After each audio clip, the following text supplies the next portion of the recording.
Hindi po kasali ang Central Bank dito. Okay? Hindi kasali. Kaya yan sabi ko, mag-ingat tayo sa mga rally kasi merong mga loyalistang sumasali sa rally natin gaya ni tatay. Kaya 2014 nung nag-umpisa yan. Kaya tignan nyo nangyari sa atin ngayon. Nakita nyo naman siguro yung pinos na pera na napakarami. Pinakita sa tuwadcom ng mga kurakot. Pera natin yun, sir. Pera natin lahat yun. Oo, pera natin yun lahat. Kaya karapatan natin mga Pilipino na hanapin, itanong kung saan napunta. Ito ang panawagan ng mga Pilipino, Mr. President. Pilipino na ang humihiling ng hustisya na wala nang dapat litisin sa Quezaldico pati si Martin Romualdez kasi totoo na sila ang kumain ng budget ng flood control project dito sa ating bansa. Sabi nila, iimbestigahan. Ayan. Anong klaseng 57. investigasyon pa bang kailangan natin, Mr. Mr. Nas, ano bang klaseng investigasyon ang kailangan natin? Hindi pa ba sapat na sinabi na ng Family Diskaya kung sino ang mga sangkot at kumain? Hindi pa ba sapat na minention na ni Congressman Toby si Zaldico? At may admission na dapat. Oo. Dito sa Lunita. May bitay na dapat kasi dyan, ilagay sa silya elektrika, pag hindi ito inagapan ng Pangulo ng Pilipinas, ay mangyayari din ang nangyari sa Nepal. Pati yung asawa ng Prime Minister nila nasunog sa bahay nila. At pati yung Prime Minister nila, hinulog nila sa kanal. Ganon ang mangyayari sa UBBM pag hindi mo ipinakulong ang sarili mo at ang mga kampon mo. Ganon ang mangyayari sa'yo. Tignan mo yung nangyari sa asawa ng Prime Minister. Prime Minister rin mismo, nasunog sa loob ng bahay nila. Yung Prime Minister mismo, binugbog ng mga tao. Yung mga kapulisan, pinahubad ng uniform. Ganon ang mangyayari sa mga Pilipino dito sa ating bansa pag hindi nyo pinakulong ang mga buhaya na yan. Sobra na itong kainan na ito. Kasabot kasi asawa niya dyan eh. Yes, of course. Kasabot. Hindi lang ang asawa niya ang kasabot. Kontraktor din niya. Pati ang mga kontraktor, pati ang mga congressman. Sangkot yan silang lahat dyan sa pagnanakaw na yan. Imbestiga. Wala na. Sir, nabalibutaan mo ba na si BBM nung tumakbo noong 2022, may nagbigay din ng mga kontraktor sa kanya. Parang campaign fund. Ano sasabi mo nun? Marami. Marami nagbigay sa kanya siguro, no? Marami. Siguro kaya nagbigay yung mga kontraktor na yun kasi pag siya naupo, ibabalik sa kanya. Babawiin nila. Triple ang nabawi ng mga kontraktor, ah. So, ang triple, sobra-sobra ang nakuha ninyo. Alam nyo kasi mga kababayan nating mga Pilipino, ito yung inihingi ko sa mga Pilipino. Huwag na lang tayong matapang sa comment section. Dapat lumabas tayo. No? Gayahin natin ang Indonesia, pati Nepal. Yan ang totoong mga warriors people. Pag tayo mga Pilipino, sa comment lang tayo, keyword people lang tawag natin. Keyword warriors lang matatawag sa atin. No? Tama? Keyboard warrior. Oo, keyboard warriors lang tayo. Hindi people warriors. Gaya ng mga Indonesia at Nepal. Kaya dapat, kasi, lusubin na natin itong mga bayan ng congressman, tila inahamon niya ang mga Pilipino Inahamon nila ang mga Pilipino na tila ba daw hindi magagaya sa Indonesia at sa Nepal ang Pilipinas. Paano hindi magagaya ang namumuno sa atin dito, puro kurakot. Hindi tayo makapasok basta-basta kasi sa mga exclusive sa Interviewin natin si Sir, kaya kasalita. Walang hindi kayang pasukin. Nung dating ang panahon ni Ferdinand Marcos Jr., Malacanang napasok ng taong bayan. Yang mga tiraan pa kayo ng congressman lang? No? Security guard lang naman ang nandyan. Ang pinagkaiba lang kasi nung una, nung panahon ni Ferdinand Marcos at panahon ngayon ni Marcos Jr., tila yung ibang Pilipino ay naduduwag at hindi sila lumalabas sa kanilang mga bahay. Hindi gaya ng mga Pilipino nung una, ay wala silang takot basta't katuwiran nila. Gaya ni Gringo na. Oo. Sa atin tong hinahanap natin sa atin tong pinaglalaban natin Matatanda na kasi yung matatapang noon Kaya, Matatanda na sila ngayon. Pero yung iba nasa gilid pa rin. Oo. suporta na lang sila. Susuporta na lang sila. Ayan ang dapat. Hindi ba nahihiya yung mga kabataan dyan na iba? Na yung mga senior, nandito sila para sa rally, tapos yung mga kabataan nasa mall? No? Nasayang tila ang buhay ni Jose Rizal nung sinabi niya ang kabataan ng pag-asa ng bayan. Yung mga kabataan ngayon, tila ba wala na silang pakialam sa nangyayari sa ating bansa? Yung mga ibang kabataan ngayon, wala na silang pakialam sa nangyayari sa ating bansa. Ni wala silang pakialam sa karapatan nila. Hindi nila alam yung pagtanggol ang karapatan nila. Andun sa mall, nag-shopping. No, dapat lumabas na kayo dyan sa mga bahay ninyo. Iwan nyo muna ang mga jowa nyo, yayain nyo dito kayo mag-date sa rally. Busy sa ML. Oo, iwan nyo muna ang mga ML, mga EPEC na yan, pati mga ano nyo. Dito muna tayo mag-date sa rally. Huwag tayong matakot sa mga politikong lumalamon sa pera natin. Hindi tayo dapat matakot sa kanila. Unang-una sa lahat, tayo ang nagpaupo sa kanila sa mga posisyon nila. Tayo rin ang magpapababa sa kanila sa mga posisyon nila. Tignan ninyo ang mga anak ng congressman, anak ng mga kontraktor, nagpapakasarap sila sa pera ng taong bayan na binabayad natin. Ang mga kontraktor, nagpapakasarap sila sa pera ng taong bayan, habang ang mga Pilipino na nagbabayad ng buwis ay walang makain. Samantala, ang mga congressman, ang mga anak nila, mga kontraktor, ang sasarap na mga buhay ng mga yawa na yan. Tignan mo sila Jela Alonte, sila Claudine Co. Diba? Nasa ibang bansa nagbabakasyon. Mga Pilipino, huwag nating ayahan na matapos ang panahong ito, matapos ang taong ito, na walang mapanagot sa mga kontraktor at mga congressman na kumakain sa pera ng taong bayan. Huwag tayong pumayag na darating na December, gagawin nilang celebrate, pangbili nila ng mga regalo, pang bakasyon nila, pang shopping nila, ang pera ng taong bayan. Dapat habang maaga pa, ipakulong na natin sila Zaldico, pati si Martin Romualdez. Mention na po sa lahat ng investigasyon, sa lahat ng hearing, na kasama at sangkot si House Speaker Martin Romualdez, pati si Zaldico sa pagnanakaw sa mga buwisang tao dito sa Pilipinas. Kaya ano pa ba ang klaseng investigasyon ang kailangan ni Mr. President? Kung seryoso si BBM sa investigasyon na nangyayari sa Pilipinas ngayon, isang turo lamang niya, makukulong lahat ang mga politikong kumakain sa pera ng taong bayan. At ang unang-unang dapat imbestigahan dyan, ang House of Representatives na mga buhaya, pati si Martin Romualdez na siya ang kasalukuyang speaker ngayon ng ating bansa. Yan ang unang-unang dapat imbestigahan bago ang mga kontraktor. Pati ang pamilya Diskaya, dapat makulong din sila. Hindi pwede na kinu-question lang ang si Diskaya. Alam na kung bakit siya pinatawag sa House of Representatives, bakit siya pinatawag sa Senado. Iniimbestigahan siya dahil sa mga nangyayaring nakawang sa ghost projects.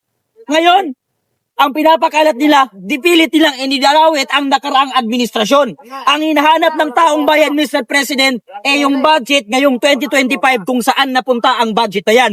Hindi hinahanap ng taong bayan yung budget doong nakaraang administrasyon. Kung hinahanap ng House of Representatives ang budget ni Pulong Duterte doon sa Davao na 55 billion daw, meron po silang spot record at meron silang spot record doon sa kanila at yun ang tignan ninyo. Meron silang record kung saan napunta ang 55 billion na hinahanap ng House of Representatives. Ngayon, ang hinahanap ng taong bayan, yung 3.320 trillion na budget ng 2025 para sana sa project ng flood control, yan ang hinahanap kung saan napunta yung 6.320 trillion na 2025 national budget, kung saan napunta yan. Yan ay para sana sa flood control project, ngunit ang nakinabang lamang ay hindi ang taong mamamayan ng mga Pilipino, kung hindi ang mga kontraktor, congressman, at si Zaldico ang nakinabang sa pondong niya na napakalaking pera. Ano pong question, sir? Correction, 51 billion lang. 51 billion lang pala yung kay Pulong Duterte. Oo. So yung 51 billion na yan, meron silang spot record na nakalagay lahat ang picture at details kung magkano ang nagastos May sa resibo. bawat distrikto. May resibo. Merong resibo. Pero ang hinahanap ng taong bayan, Mr. President, yung 3.320 trillion na national budget for 2025. Yan ang hinahanap kung saan napunta. Sir, anong masasabi mo sa pagkakaupo ni Senator Tito Soto as Speaker of the Senate President? Senate President, Yes. alam nyo kasi, di ba, unang-una sa lahat, sa pangunguna ni Senate President Z. Escudero, pinatawag si Diskaya. At dahil doon, ay napaamin nila na pilitang magsalita ang Diskaya sa mga sangkot sa anomalya na nakawang sa gobyerno. After noon, ng gabing yun na sinabi ni Diskaya at ni Attorney ni Congressman Toby kung sino ang mga kasama sa nakawan sa gobyerno, ng gabing yun mismo, pinalitan nila ang Senate President at inalis nila ang blue ribbon kay Senator Rodante Marcoleta. Pero napaamin na muna yung Diskaya at sinabi ni Congressman Toby kung sino yung mga sangkot. Nung madawit si Zaldico, ng gabing yon, pinalitan ng administrasyon ng Senate President. Bakit? Kasi ayaw po ng administrasyong bangag na madawit si Zaldico pati si Martin Romualdez. Kasi pag yan si Zaldico nagipit yan ng taong bayan gaya ng Diskaya, ay mapipilitang sabihin kung sino ang mga politikong sangkot sa pagkain sa project ng flood control. Kaya pinalitan nila ang Senate President, para another resource person naman ang ipapatawag niya. Pag another resource person naman ang ipapatawag, ibang tao na naman ang ituturo na sangkot sa pagnakaw sa flood control project. Para saan? Para malito ang taong bayan. Divert na sir. Oo, ganoon ang Sangkot kasi dyan. Ngayon ang gagawin nila. Si Lisa. Ikakanta sila na Yes, sila of yung course. mastermind. Yan ang dahilan kung bakit nila pinalitan ng Senate President, para magturo-turuan sila, para makalimutan ng taong bayan, para bumaba sila sa pwesto sa administrasyong ito na walang mapanagot sa kanila at ang mapapakulong ay walang nakaw. Yan yung dahilan kung bakit inalis ang Blue Ribbon. Yung Blue Ribbon kay Senator Rodante Marcoleta, he is a lawyer. Alam niya kung ano ang batas. Yung pinalit sa kay Congressman, kay Senator Rodante Marcoleta, hindi lawyer. Bagkus yan po ay merong pang kaso na Supreme Court mismo ang nagbaba ng kaso niya na for murder. Pero hindi ko alam kung tapos na yun o hindi pa. Yung President naman, hindi ko alam kung lawyer ba yan o ano. Ay, hindi yan Lawyer sa BBM administration. O, nakinabang din sa mga pera ng taong bayan. Ang kanya talaga sir, yung pakikialam ng administrasyon sa Senado. Yes. Kasi sabi nga ni Eric, nung gabi na nag-election sila, nandoon si Sandro Marcos sa Ano Senado. si Sandro Marcos? May dalang sobre, sigurado yan. Sigurado yan. May dalang sobre. Pagka-seconds mo, Sir, nakuha mo kagad patungkol yung pera. naman sa nililihis kasi ni Abante ang investigasyon papunta doon sa mga Duterte. Actually kasi, ang plano kasi ng House of Representatives, binabayaran din kasi ito ni House Speaker Martin Romualdez. Tignan ninyo ang lahat ng investigasyon ginagawa sa House of Representatives. Pilit nilang indidadawit ang mga Duterte at ang nakaraang administrasyon. Nililihis na naman. Nililihis nila ang usapan. Tignan mo nung isang araw, nagreklamo ang isang congressman doon sa House of Representatives dahil hindi sila tinatawag kasi hindi sila majority leader. Minority sila. Kaya hindi sila pinagsasalita kasi sila ay against sila sa corruption na nangyayari sa ating bansa. Tignan mo, pinipilit ni Diskaya, si Martin Romualdez, pati si Zaldico sa nakawan sa gobyerno, yung naka-schedule naman ngayon na nagtatanong, nag-question sa House of Representatives, nililihis na yung usapan. Binabaliktad niya ang usapan. Siyempre, matutumbok sila. Matutumbok sila. Mga House of Representatives, kayo po ay nasa posisyon, kayo po ay may mga pinag-aralan. Kami naman po mga bababang Pilipino ay hindi na po bobo. Hindi na po kami bobo. Gising na po kami sa katotohanan. Hindi na rin kami nanonood sa mga media, sa mga balita kasi alam naming fake news. Andyan ang mga vlogger na walang descript ang kanilang mga video, walang pinuputol, walang kinakrap. Diyan kami naniniwala kasi live po. Hindi po gaya na nasa media na kinukuha lang nila kung ano yung maganda na hindi against sa mga kurakot na ito. Asan na po ang mga media na ang gagaling magbalita doon dati? Ngayon, bakit wala tayo nakikita sa mga balita na binabalita nila ang mga congressman na kurakot at minimension nila sa GMA, sa ABS-CBN, sa TV5? Bakit wala tayo nakikita na lumalabas sa mga media para ibalita ang nangyayari sa ating bansa? Oy, magsalita muna, sir. Oo, sir. Hayaan mo muna siya magsalita kasi halo-halo yung boses. Yes, po. Go. Sir, sa media. Tuloy, sir. Ito. Oh, yun ay tutuloy natin sa media. Alam nyo kasi sa mga media, hindi nakakapaniwalang panoorin, no? Kasi ngayon, hindi na sila lumalabas, hindi na sila nagbabalita sa katotohanan. Mga bayad kasi. Mga bayad na kasi sila. Okay? So ngayon tayo mga Pilipino, ang pag-asa na natin, dito na lang tayo sa mga vlogger manunood, sa mga live nila. Kasi ito ang true. Hindi kagaya na nasa media na scripted. No? Tama, di ba? Ini-edit nila. Ako mismo, ilang beses ako na interview ng GMA pati TV5, pero ni isa hindi nila pinalabas sa TV. Bakit? Kasi bira ako lang bira sa mga kurakot na politiko. Kaya hindi nila pinapalabas sa TV. Isang beses pinalabas nila, pero ang kinuha lang nila, yung hindi against sa mga kurakot na politiko. Oo. Saka napansin sir sa flow ng investigation ng Kamara compared sa Senado. Kung sa Senado, ang tinutumbok mga congressmen na sangkot sa mga korupsyon. Alam nyo, Sa Senado, tinutay Pero pagdating sa investigation ng Kamara, ang mga sinasangkot naman na Senado. Senado pa rin, tama. Tinutumbok. Pag nandun sa Senate, Congressman, pag ano naman sa House of Representatives, Senator na naman. So ang dapat kasi, unang-una sa lahat, dapat na unang-unang mag-imbestiga sa mga politikong kurakot na ito, hindi House of Representatives. Ang dapat na mag-imbestiga kay Martin Romualdez, hindi House of Representatives, hindi ang mga senador. Ang ombudsman ang dapat na umimbestiga sa mga politikong sangkot sa nakawan sa gobyerno. Bakit? Ang ombudsman po ay wala siyang pamumulitika, wala pong kahit anong kakampi. Wala po siyang kinakampihan o pinapanigan ng ombudsman. Kaya dapat ang ombudsman ang umiimbestiga kay Zaldico, pati si Martin Romualdez, pati ang mga congressman sangkot sa nakawan sa gobyerno. Ombudsman po ang dapat mag-imbestiga sa kanila. Yang ombudsman po. Kaya yan yung dahilan kung bakit si Rimulya ay gusto niyang magpa-appoint sa ombudsman para wala nang mangyaring investigasyon sa Quezaldi ko at si Martin Romualdez at para mapatalsik at ma-impeach si Sara Duterte for upcoming election 2028. Yan yung dahilan kung bakit gusto niya magpa-appoint doon sa ombudsman. Tama. So, paano yan, sir? Parang napapabalitang si Boying Rimulya na ang napili sa ombudsman. Hindi siya qualified. Hindi siya qualified na mag-ano sa ombudsman.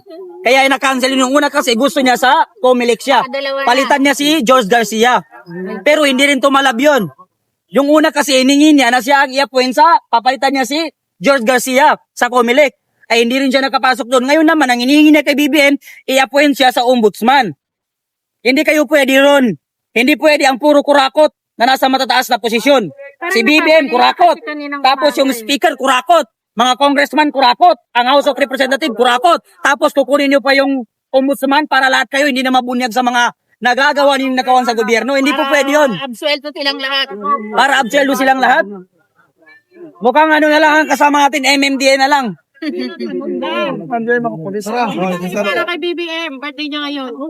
Happy birthday po sa kay BBM. Ang wish ko po sana sa ating ang di ko mahal na Pangulo, ang hiling po ng taong bayan sa hindi naming mahal na Pangulo na si Bongbong Bangag Marcos Jr., sana po kunin ka na po ni Lord. Sana po hindi na po niya pahabain ang iyong buhay. Pati ang asawa mong si Risa Araneta Marcos. Sana po lahat po kayo, House Speaker Martin Romualdez, Zaldi ko, matuluyan na po kayo. Sana po hindi na kayo umabot sa 2025. Hindi na po kayo umabot sa December. Sana po kunin na po ni Lord. Happy birthday sa iyo. Maligayang kamatayan sa iyo, Mr. President. Sir, anong masasabi mo sa mga nababalita na Taba ng may mga utang. rally na pinupunduhan itong si Mr. Speaker Romualdez? Ayex, yung mga rally kasi dito, kailangan nating mag-ingat sa ating mga rally.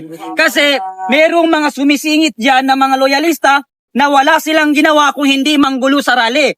At ngayon, pag yan, mga loyalista ng mga bayadan, ni House Speaker Martin Romualdez, nakisawsaw sa mga rally natin, manggugulo siya sa mga pulis para tayo naman ang maano ng mga pulis na may kasalanan.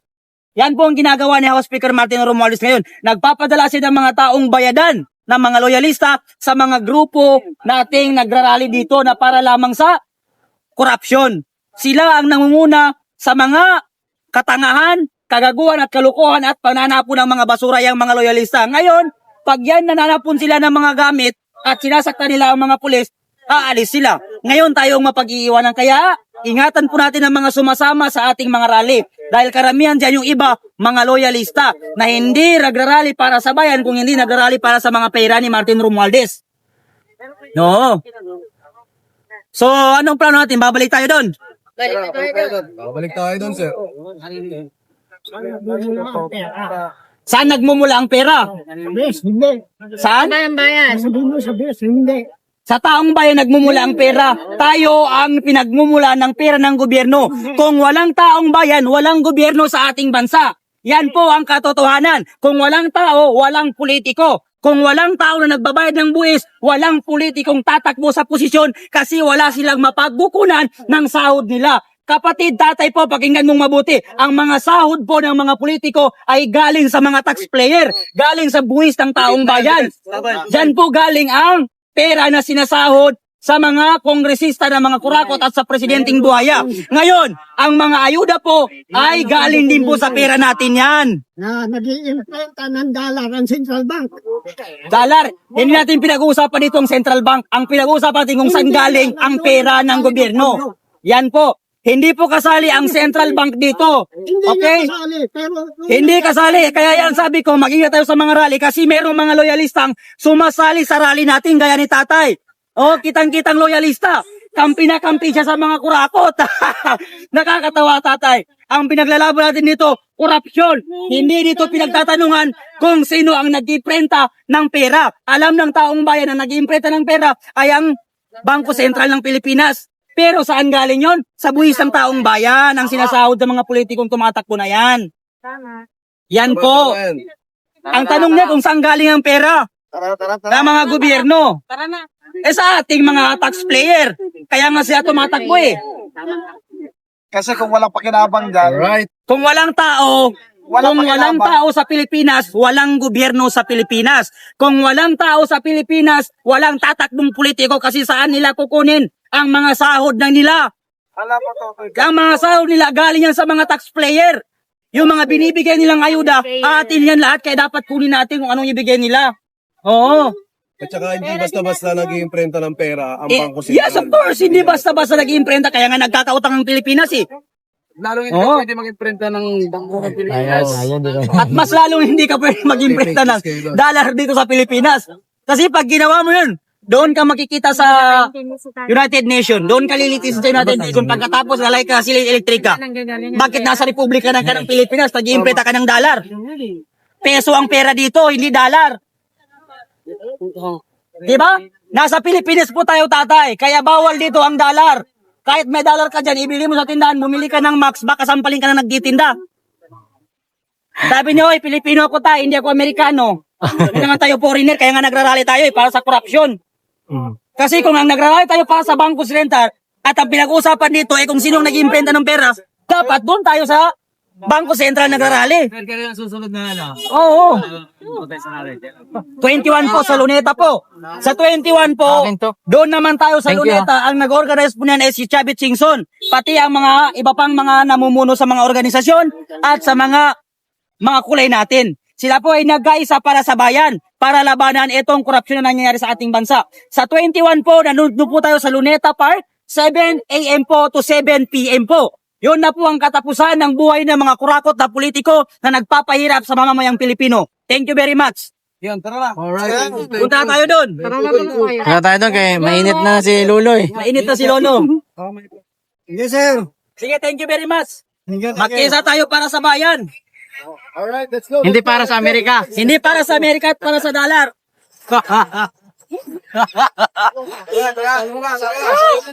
Anak, nagsibalikan na sila doon.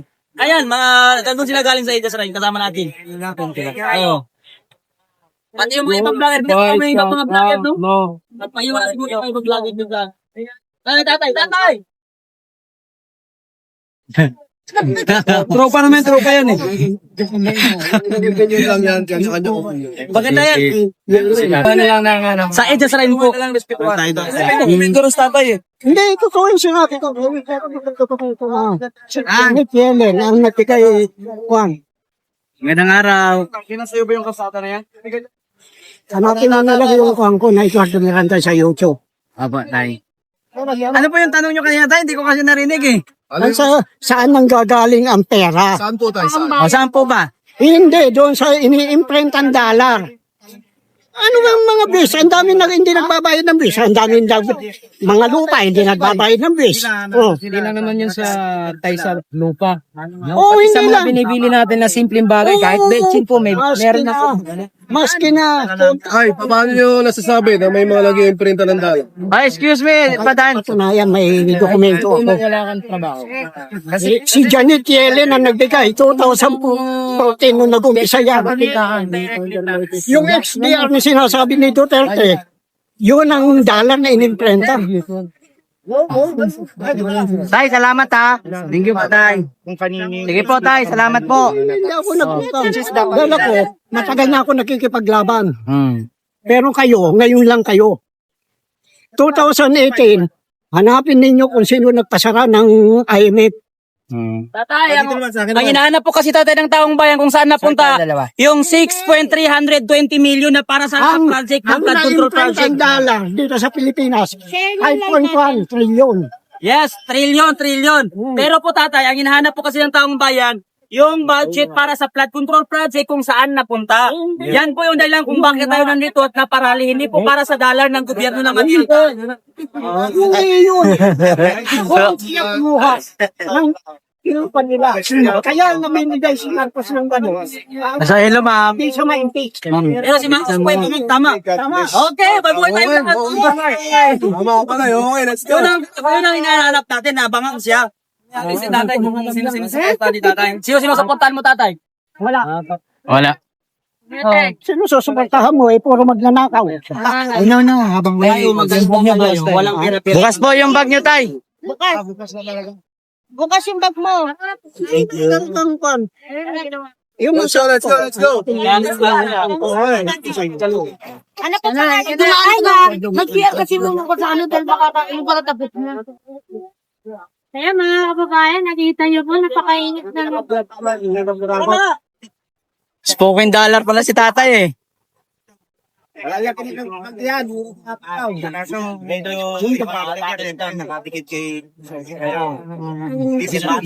Mahanap yung pinagtanungan. Doon ka lang nakakote. Okay, so ito yung update Halika na, balik na tayo. Tama rin yung update natin. Okay, maglalakad tayo pabalik Ayan na. sa... Tama. At Kahit sa... laban ng kahit piso, wala akong ito yan, wala nung wala. Wala pa rin dito kabayan. Yan, na nanonood. Yan, ka na. Sa lahat ng short, Yung mga maisog. Pakita natin totoong maisog tayo. Correct. Yung mga Bisaya dyan, mga taga-Tondo, mga taga-Mindanao. At sinasabi na, matapa ako kay, maisog ako kay taga-Tondo ako, labas na kayo diyan, mga tambay, mga palamunin, nandila kayo.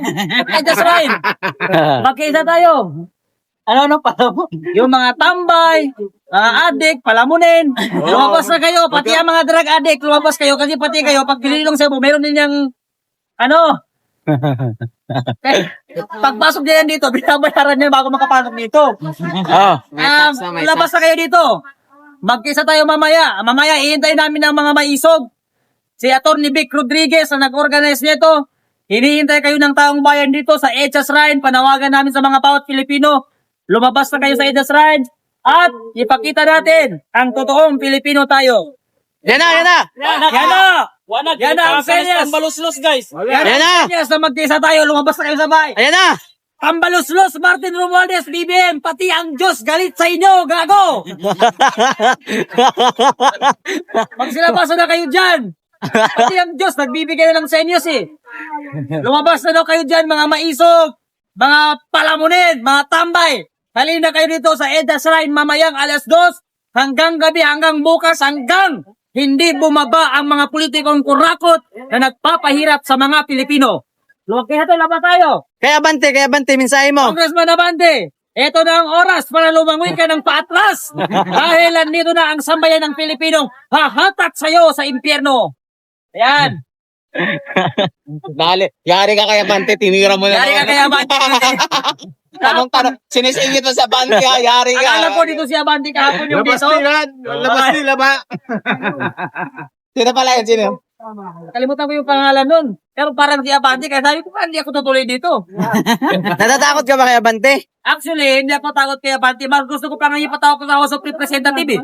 Kahit doon ako makontempt, okay lang. At least masabi ko na sila ay wala sa katinuan at hindi sila marunong mag-imbestiga. Oo. Okay lang na makontempt ako basta sa House of Representatives. Malamig na, di aircon pa. Meron naman siguro silang mga pagkain, mga hipon. Hipon.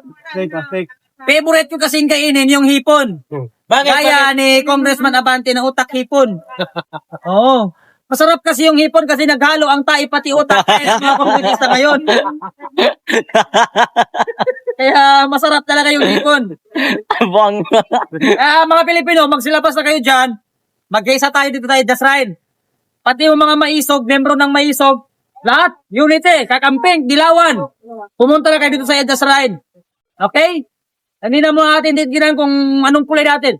Isang tabi muna natin ang pamumulitiko, mga sariling interest, pati yung mga kulay natin. Magkaisa muna tayo para sa bayan, alang-alang sa next generation at sa mga kabataan dito sa ating bansa. Magkaisa tayo, ipaglaban natin at huwag na tayo magpabili ng boto sa 2028. Iboto natin kung sino ang totoong may malasakit sa ating mga Pilipino. Iboto natin kung sino ang totoong merong magagawa sa ating bansa. Hindi yung mga politikong puro pangako, wala naman sa gawa. Gaya nila Abante, na hindi naman binoto ng tao, pero nanalo dahil appointed dyan ng son of Comelec. Ano? Appointed si... Sana demonyo. Yang si Congressman Abante, hindi siya binoto ng taong bayan, pero nanalo siya kasi appointed dyan siya ni George Garcia ng Comelec. Si Abante po ay walang naniniwala sa kanya. Kaya nakakahiya na nag-congressman ka pa na wala namang naniniwala sa'yo. Pati ang mga kadistrikto mo, hindi naniniwala kay Congressman Abante na utak ipon. Thank you very much, mabuhay ang Pilipino. Boy, oh boy. Dahilan din ang mga maiso, pati ang mga kasama natin. Mamaya, ng alas 2. Thank you very much.